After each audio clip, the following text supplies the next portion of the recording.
Faire halte dans le tumulte du temps, donner de l'espace à la quête du sens,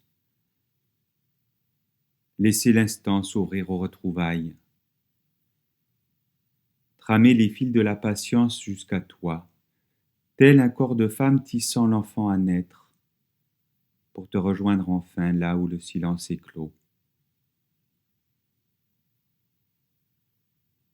Le temps s'épuise et s'étend, le silence s'installe et éclot. Dès lors, courez aux fontaines, puisez à pleine main l'eau jaillissante et neuve. Courez aux fontaines, puisez à pleine main la vie. Courez aux fontaines où s'écoule la vie. Courez aux fontaines et recueillez la vie. Courez sur les chemins car la vie n'attend pas. Courez sur le chemin où la vie tant se donne en vain qu'elle s'impatiente de ne pas vous désaltérer, de ne servir à rien, qu'elle désespère de vous voir arriver un jour, qu'elle s'épuise comme le temps. Courez aux fontaines.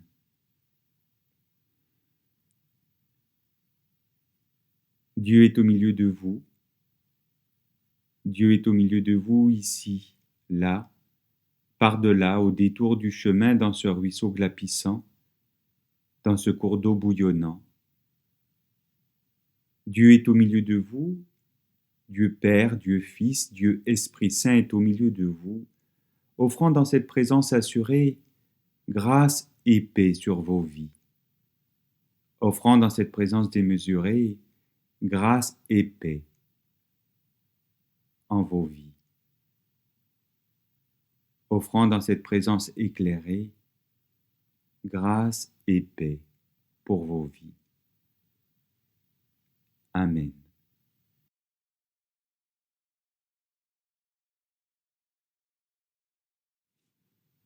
Seigneur, je lance ma joie vers le ciel comme une volée d'oiseaux. Je suis dans la joie, Seigneur. Tous les jours, par ta grâce, c'est Noël et Pâques, c'est Pentecôte et l'Ascension. Seigneur, je lance ma joie vers le ciel comme une volée d'oiseaux. Voici un jour encore qui brille, étincelle, éclate de bonheur à cause de ton amour. Chaque jour est ton œuvre et chacun est compté comme les cheveux de ma tête. Alléluia, ô mon Dieu, en Jésus-Christ. Amen.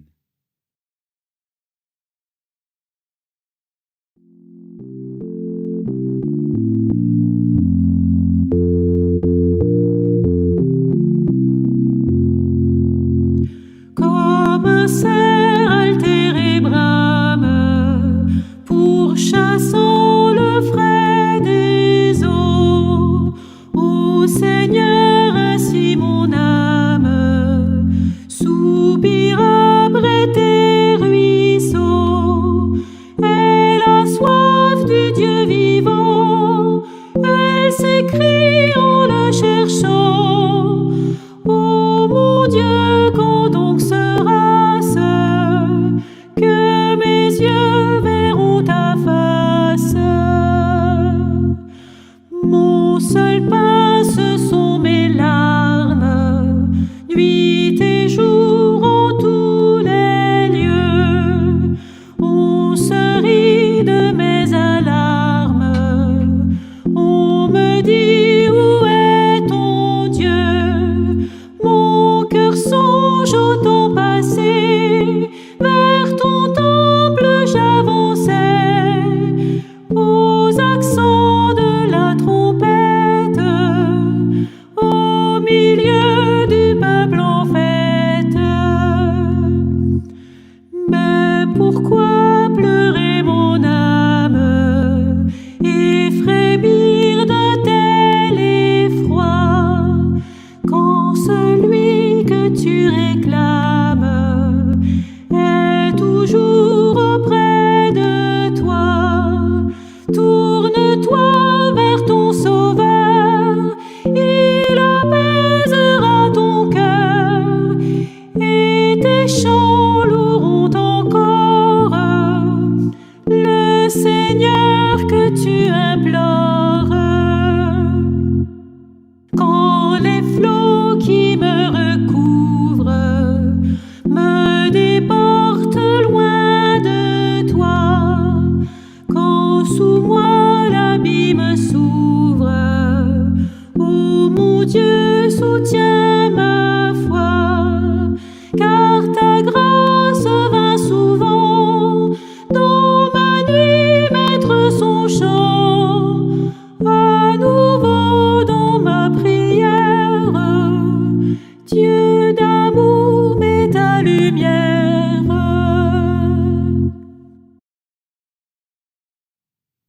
Vivons en un seul mouvement, en une seule prière, ce temps de la repentance, du pardon et de la loi.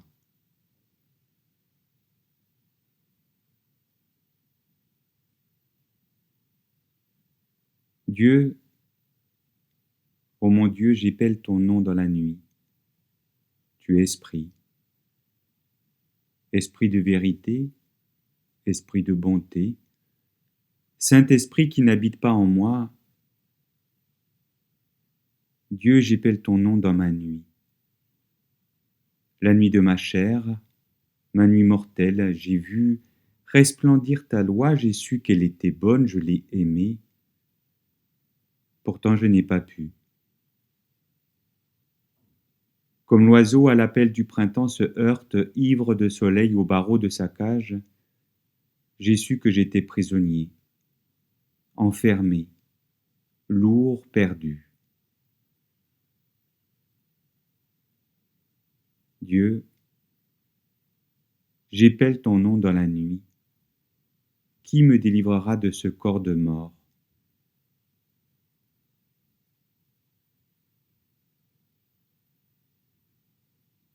De ton reniement jaillira la lumière. Ne crains donc pas et fais la volonté du Père.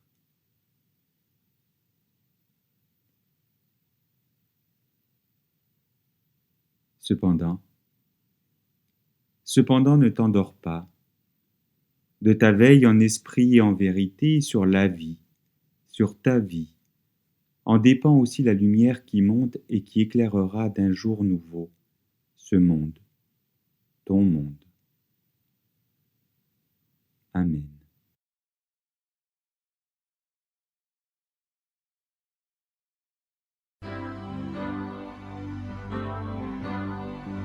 J'ai soif de ta présence, divin chef de ma foi, dans ma faiblesse immense, que ferais-je sans toi? Chaque jour, à chaque heure, oh, j'ai besoin de toi. Viens, Jésus, et demeure auprès de moi.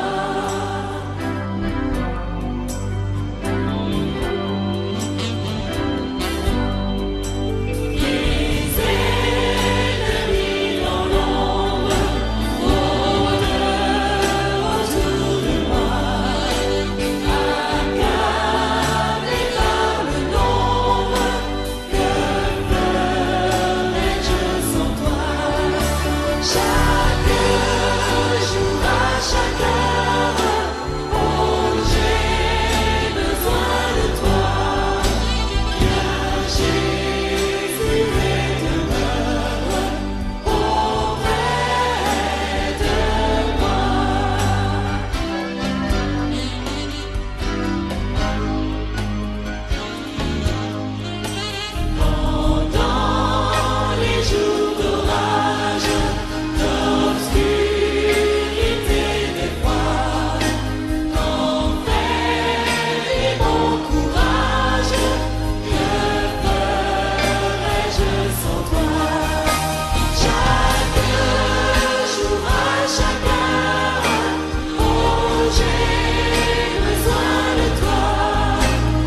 Avant de lire les Écritures, nous prions. Comme l'enfant reçoit le pain, comme l'oiseau reçoit l'espace avec le grain, comme la mie reçoit la mie, comme la nuit reçoit l'aurore et le soleil, comme le sol reçoit la semence, comme la sève monte aux branches et porte fruit. Donne-nous, Seigneur, d'accueillir tout simplement ta parole et de la laisser germer en nos vies. Amen. Les textes qui nourriront notre méditation aujourd'hui sont dans le livre de Jérémie, chapitre 20, les versets 10 à 13, dans l'Épître aux Romains, chapitre 5, les versets 12 à 15, et dans l'Évangile de Matthieu, le chapitre 10, les versets 26 à 33. Jérémie nous dit : « J'entends beaucoup de gens dire du mal de moi. Ils me surnomment terreur de toutes parts. Dénoncez-le, disent les uns. Oui, dénonçons-le, répètent les autres. Mes proches eux-mêmes guettent ma moindre erreur. Ils espèrent me prendre en défaut. Alors, disent-ils, nous le tiendrons et nous aurons notre revanche. Mais, Seigneur, tu es fort et tu combats pour moi. Ce sont mes persécuteurs qui trébucheront, ils n'auront pas le dernier mot. Humiliés d'avoir échoué, ils seront déshonorés pour toujours et personne ne l'oubliera. Toi, Seigneur de l'univers, tu sais reconnaître si un homme t'est fidèle. Tu discernes ses pensées cachées. Je t'ai confié ma cause, j'espère donc voir comment tu prendras ta revanche sur mes adversaires.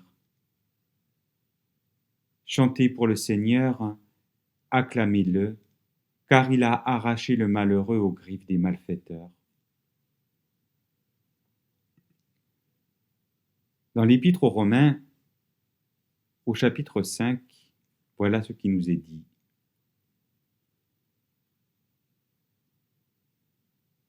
C'est pourquoi, de même que par un seul homme le péché est entré dans le monde, et par le péché la mort, et qu'ainsi la mort est passée à tous les humains parce que tous ont péché.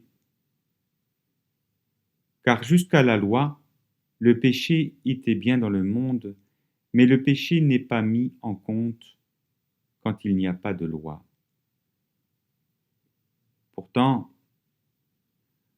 la mort a régné depuis Adam jusqu'à Moïse, même sur ceux qui n'avaient pas péché par une transgression, semblable à celle d'Adam, lequel est la figure de celui qui allait venir. Mais il n'en est pas du don de la grâce comme de la faute. Car, si par la faute d'un seul la multitude a connu la mort, à bien plus forte raison la grâce de Dieu et le don de la grâce d'un seul être humain, Jésus-Christ, ont-ils abandonné pour la multitude. Enfin, dans l'évangile de Matthieu au chapitre 10, ne les craignez donc pas, car il n'y a rien de voilé qui ne doive être révélé, rien de caché qui ne doive être connu. Ce que je vous dis dans les ténèbres, dites-le en plein jour. Ce qui vous est chuchoté à l'oreille, proclamez-le sur les toits en terrasse. Ne craignez pas ceux qui tuent le corps et qui ne peuvent tuer l'âme. Craignez plutôt celui qui peut faire disparaître et l'âme et le corps dans la géhenne. Ne vend-on pas 2 moineaux pour un as ? Cependant, il n'en tombe pas un seul à terre indépendamment de notre Père. Quant à vous, même les cheveux de votre tête sont tous comptés. N'ayez donc pas peur. Vous valez plus que beaucoup de moineaux. Quiconque donc se reconnaîtra en moi devant les gens, je me reconnaîtrai moi aussi en lui, devant mon Père qui est dans les cieux.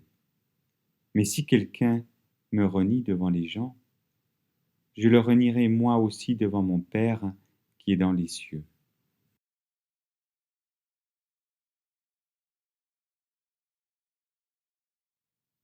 Avant de m'engager dans la méditation de ce jour, un petit avant-propos, bien à propos je l'espère. Cette méditation fut écrite il y a quelques jours encore à Lunéville, à quelques encablures de mon départ. Après l'avoir partagée, lors du dernier culte, à cette occasion, l'un de mes paroissiens, qui fut l'un de mes vieux sages, m'a dit « Donne aussi cette prédication à ton arrivée en Bourgogne, nombre de clés de lecture de ta théologie et de ce qui fonde ton message, comme de ta façon d'être au monde s'y trouve. Alors, évidemment, j'obtempère. » Ainsi, que prioriser en ce jour? Ou plutôt, quelle est la priorité de ce jour? Le texte biblique en lui-même et pour lui-même, la pandémie et ses répercussions dans nos vies, pour nos proches, pour notre travail, pour les préoccupations sociales, pour l'économie, et j'en passe dans le pré-confinement, confinement comme post-confinement. Ou encore, le jour d'après, qu'il est bien difficile de discerner et circonscrire par rapport au jour d'avant et même par rapport à ceux qui l'ont encore précédé. Pris dans les tensions d'une quête de plein emploi, d'une économie tout à la fois vigoureuse et vertueuse, d'un productivisme essentiel, voire atavique, d'un consumérisme inhérent et d'une transition que beaucoup n'osent appeler de leur vœu, tant pour reprendre les beaux mots d'un de nos illustres premiers ministres, tant la route est droite, mais la pente est forte. La pente est forte, c'est un fait, même une litote, mais en outre, à cette heure, la route est-elle encore si droite que cela pour beaucoup d'entre nous? Serait-ce encore mon arrivée dans cette église, les découvertes et les rencontres qui s'annoncent?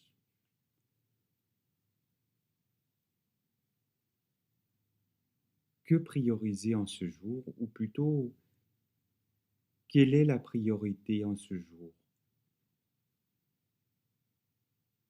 Je prends à nouveau le temps de lire les textes qui nous conduisent aujourd'hui, et notamment les premières lignes de l'évangile de Matthieu.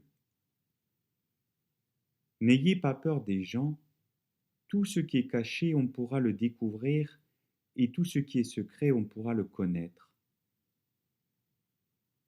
Ce que je vous dis dans la nuit, répétez-le en plein jour.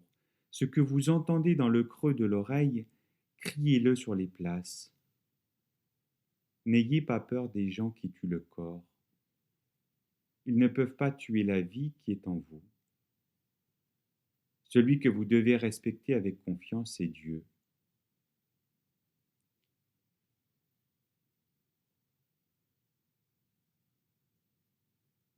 Et j'entends sur France Inter, grâce à Laura Adler, une interview de Dominique Bourg, qui est philosophe.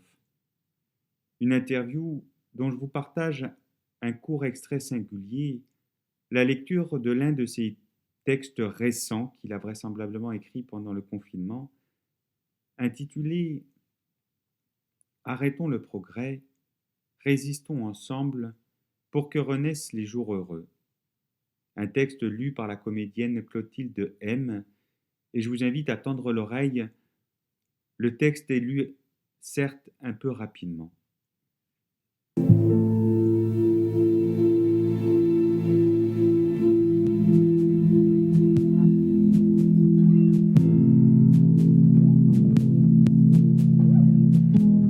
Nous avons d'urgence besoin d'un nouvel Orient, d'un nouveau cap de civilisation.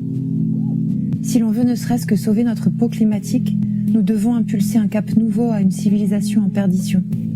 Le retour à la normale, sous la forme par exemple d'une relance keynésienne, indifférenciée de nos activités économiques en sortie de crise, serait délétère.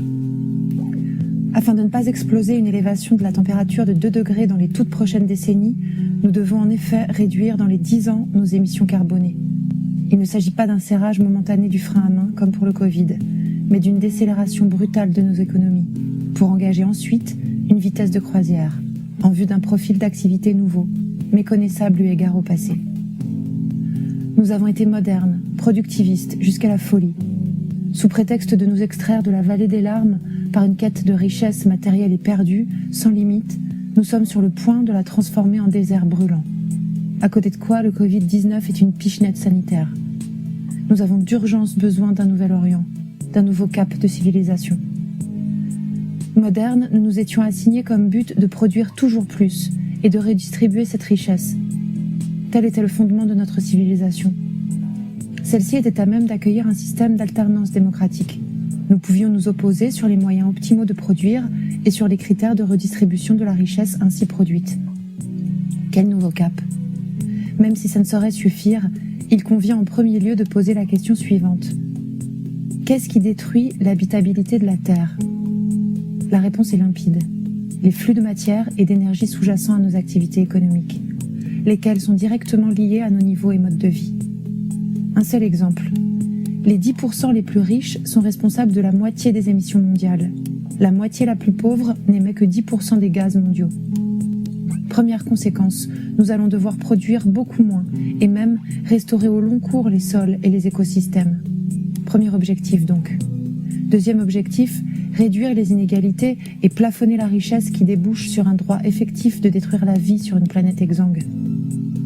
Ces deux objectifs peuvent largement donner lieu à des interprétations contrastées, à des positionnements du curseur contraire. De quoi reconstruire l'organisation du débat public, sous forme d'une opposition droite-gauche. De tels choix impliqueraient une refonte de l'appareil productif.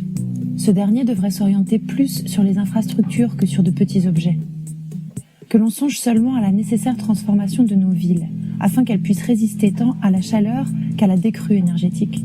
Quant aux objets, à défaut d'être produits en nombre, ils pourraient devenir plus durables, modulables, tout simplement plus soignés esthétiquement comme ergonomiquement. L'agriculture, tout à l'agroécologie, se déploierait dans un contexte de sobriété énergétique. Aujourd'hui, la production d'une calorie alimentaire exige au bas mot 10 calories fossiles.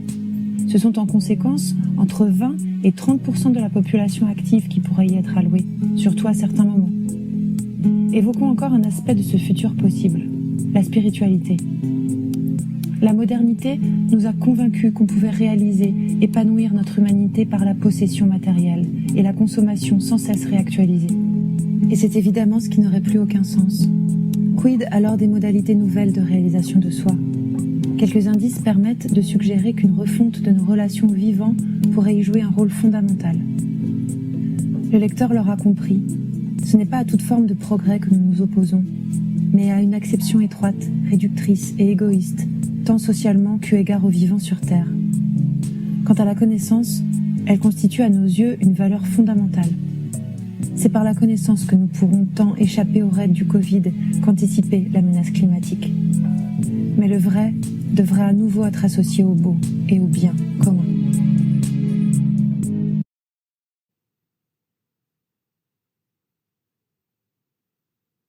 Et l'Orient se repositionne. Le soleil s'y lève, la brume de l'aurore se disperse, les fumées productivistes, grâce au confinement pas si lointain, se sont atténuées et le cap se dessine.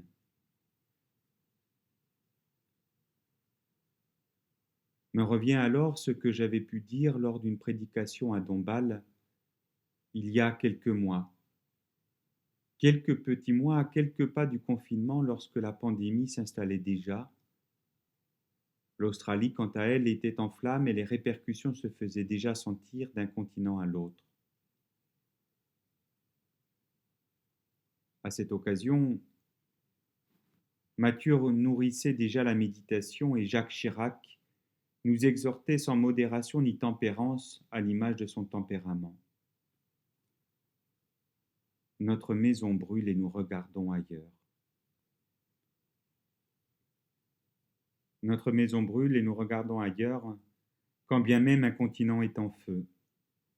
Notre maison brûle et nous regardons ailleurs, quand bien même des surfaces comme 2 fois la Belgique sont noircies, décharnées, dénudées, déshéritées.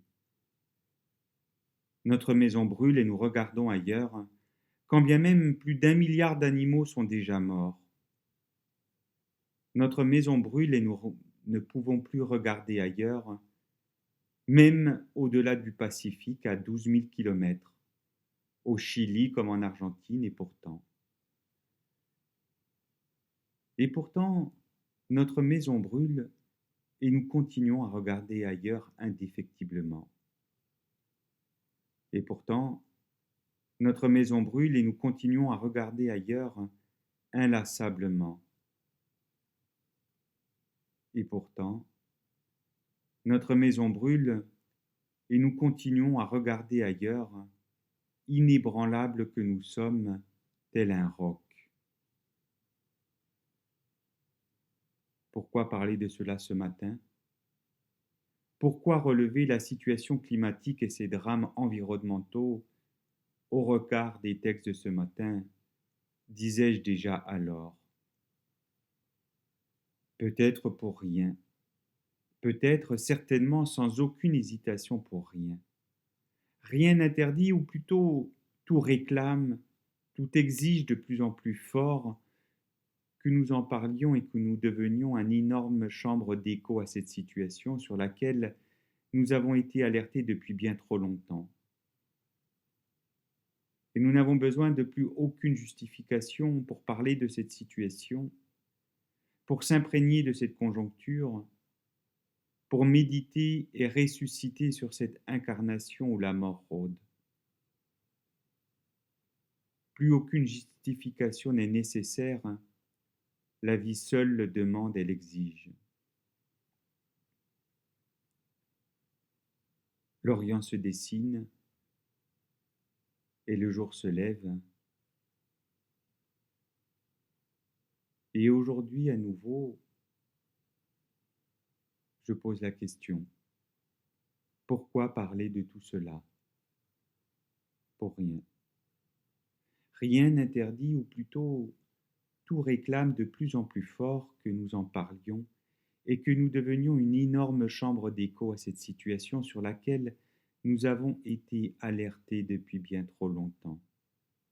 Et nous n'avons besoin de plus aucune justification pour parler de cette situation, pour nous imprégner de cette conjoncture, pour méditer et ressusciter sur cette incarnation où la mort rôde. Plus aucune justification n'est nécessaire, la vie seule le demande et l'exige. L'aube dessine les contours d'un nouveau cap de civilisation où l'Évangile et son royaume attendu ont une parole à proclamer, un corps à habiter, une humanité au vivant, nourrie de la paix, de l'amour et de la justice de Dieu, à ressusciter. L'aube se lève, le soleil réchauffe les entrailles et surgit un Orient politique, au sens noble du terme, où la théologie est appelée à annoncer humblement une vision pour la cité, une façon d'être, une manière d'habiter ce monde. Une théologie politique où nous devons déjà assumer notre sororité et notre fraternité avec Adam et Ève, avec qui, en bonne fratrie turbulente et jalouse, nous nous sommes battus comme des chiffonniers pour avoir notre part du fruit défendu, dans lequel nous avons croqué à pleines dents en espérant en avoir davantage que les autres. Juste pour le plaisir d'en avoir plus, ou peut-être par peur d'en avoir moins, sans bien savoir ni mesurer ce que cela pouvait impliquer pour le reste de la famille, comme pour les générations qui allaient venir, sans rien avoir demandé. Quand bien même nous savons et nous savions déjà parfaitement que notre Père pourvoirait quoi qu'il arrive, jusqu'à en connaître le nombre de nos cheveux même avant notre naissance.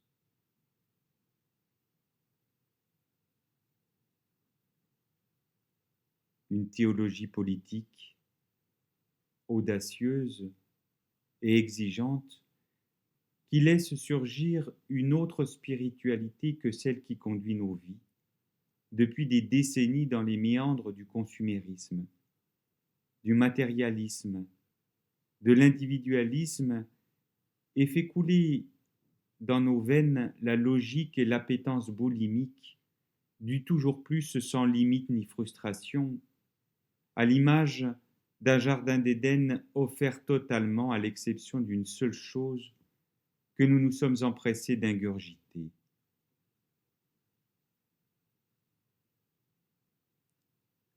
Une théologie politique tout autant courageuse que lumineuse, offrant une refonte de nos relations au vivant.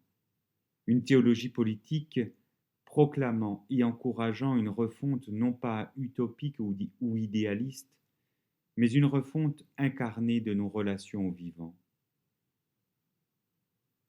Une théologie politique qui ne craint ni les railleries ni les rejets, mais veut humblement se mettre à l'écoute de la loi de Dieu donnée à Moïse, nous amenant à être des serviteurs inutiles de la création belle et bonne de Dieu.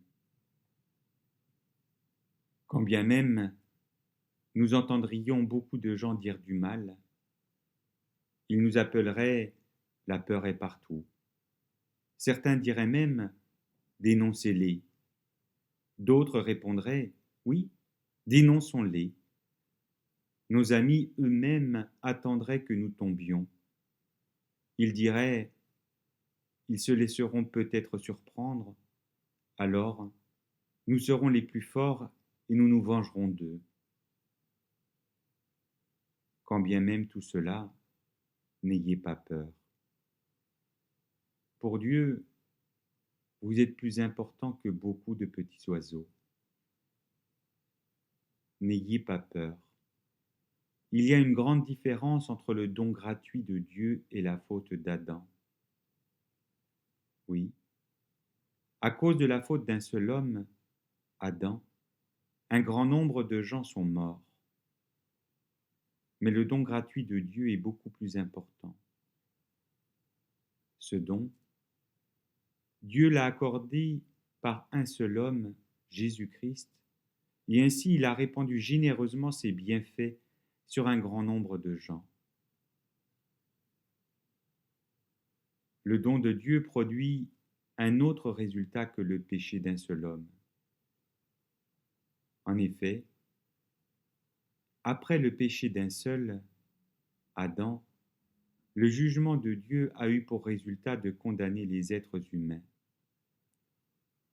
Au contraire, le don gratuit de Dieu a eu pour résultat de les rendre justes malgré leurs nombreuses fautes.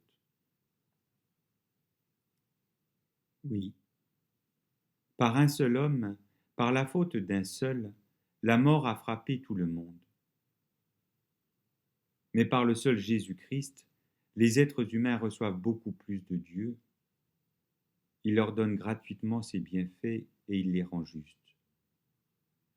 Par le Christ, ils vivront et ils seront rois avec lui.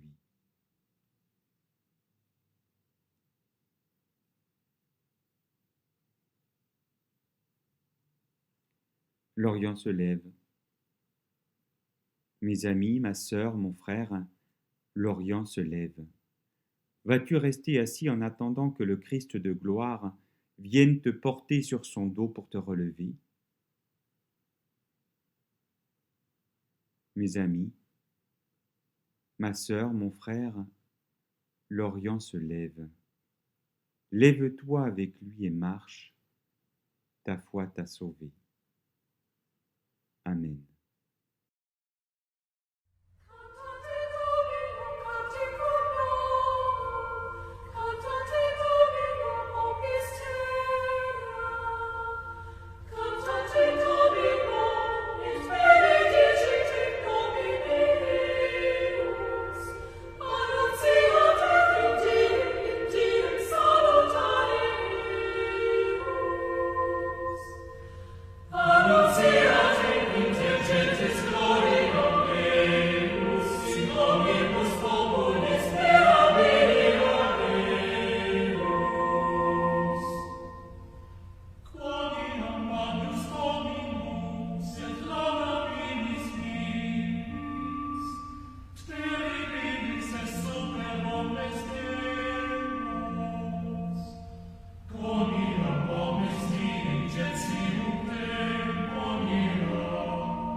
Confessons ensemble notre foi. Je ne crois pas que je puisse confesser ma foi sans la vivre. Je ne crois pas que je puisse dire avec quelques mots ce que je crois. Je ne crois pas que je puisse dignement parler de Dieu sans entrer en dialogue avec lui. Je ne crois pas que l'homme puisse enfermer Dieu dans une confession de foi. Je crois que finalement Dieu me dira qui je suis. Je crois que Jésus est le visage humain de Dieu. Je crois que l'Esprit de Dieu est plus réel que la mort qui nous entoure. Je crois que le futur de Dieu avec nous est plus important que notre passé avec ou sans lui. Amen.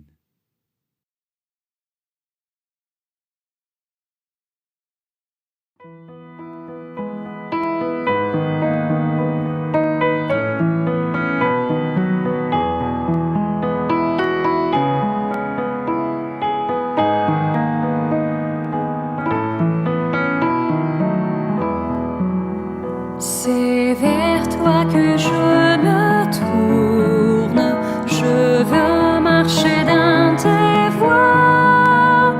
J'élève mes mains pour te rencontrer, mon cœur désire te chanter, pour bénir et célébrer ton saint nom, car tu es fidèle et bon.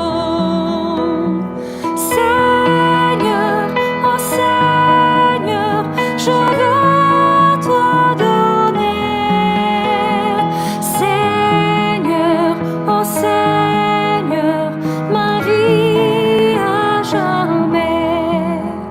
Mes yeux contemplent ta gloire, ta vie ranime ma foi, ta paix et ta joie inondent mon cœur, toi seul fais tout mon bonheur. Je veux proclamer que tu es celui qui chaque jour nous bénit. Seigneur, oh Seigneur, je veux partager.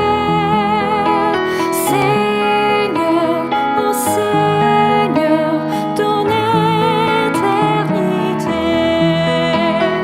Seigneur, oh Seigneur, je veux partager. Seigneur, oh Seigneur, ton éternité.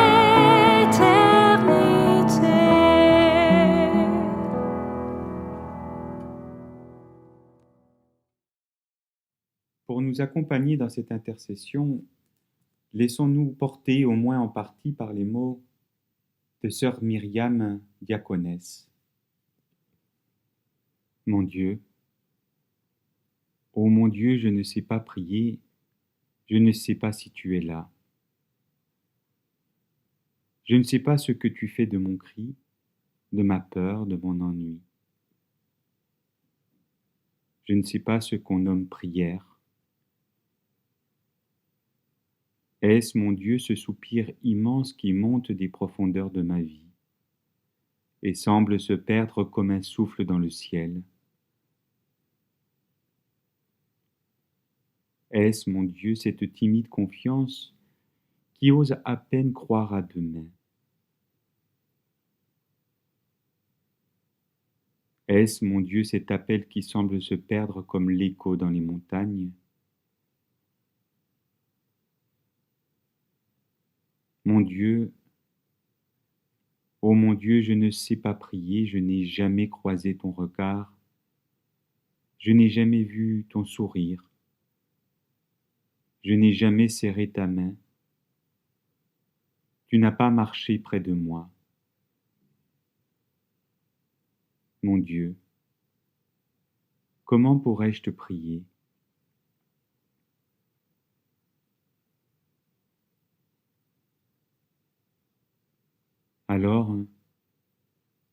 Alors offre-moi tout simplement ton souffle, Ô esprit de piété et de ferveur, offre-moi la candeur de la foi dont le silence plénier est le socle tout autant que le terreau. Alors, libère-moi tout simplement par ta présence, ô souffle de mon Dieu. Libère-moi de la prégnance de mon ego, dont l'attention aux autres, sincère et véritable, est le germe exaltant.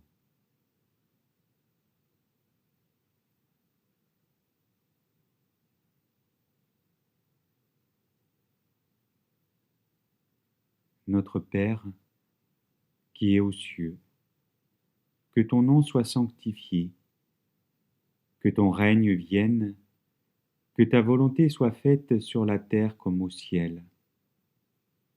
Donne-nous aujourd'hui notre pain de ce jour. Pardonne-nous nos offenses, comme nous pardonnons aussi à ceux qui nous ont offensés. Et ne nous laisse pas entrer en tentation, mais délivre-nous du mal, car c'est à toi qu'appartiennent le règne, la puissance et la gloire pour les siècles des siècles. Amen.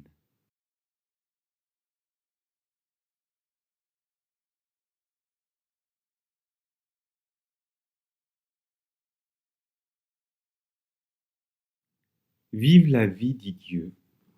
Et la vie éclate de partout, la voilà qui jaillit au pluriel. Il y a de la vie qui pousse et de la vie qui court, de la vie qui chante et de la vie qui saute.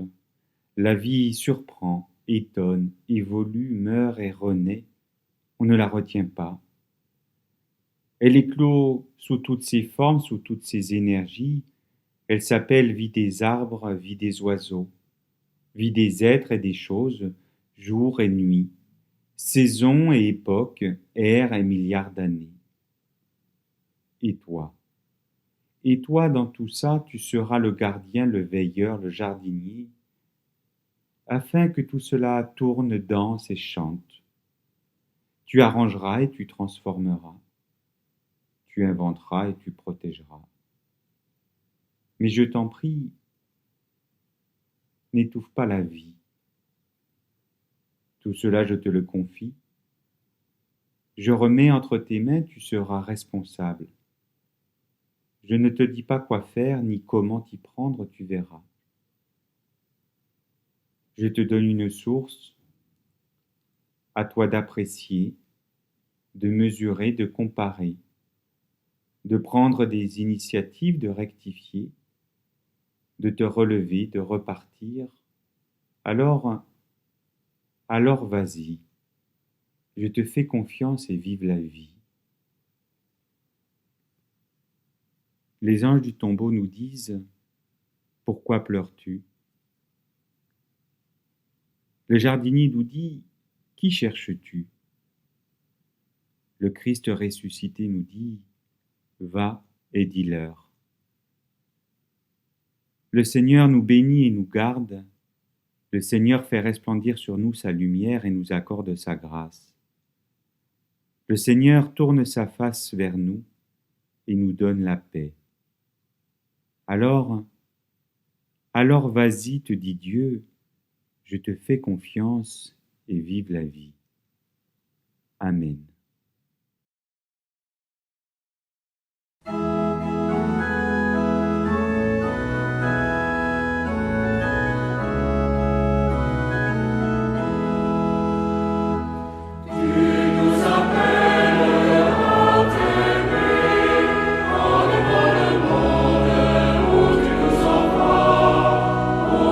Fidèle, donne-nous, en par le monde.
Bon dimanche et bonne semaine à toutes et tous et à très bientôt.